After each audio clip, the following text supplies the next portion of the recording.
Com es cobreix una cabra? Doncs has de tenir un mascle.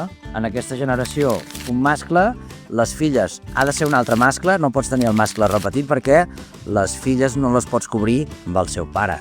Molt lleig, això. Llavors has de tenir un altre mascle. Vaig a cobrir, per exemple, la cuimba amb en tirant-lo blanc.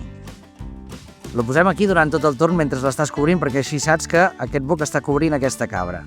Quan es cobreix una cabra, això et permet agafar una carta de cabrit perquè han tingut un cabrit. En aquest cas m'ha sortit femella. El posem aquí perquè simbolitza que està mamant. Llavors, si tu vols desmamar aquest cabrit, hauries de tenir llet. I ara no tinc llet, per tant, es queda aquí mamant. Ja hem cobert una cabra i s'ha reproduït. En un torn no pots cobrir més d'una cabra, encara que si ara jo no podria agafar en teriyaki i cobrir aquesta, perquè en aquest torn ja n'he cobert una de cabra. Ja està, li toca una altra.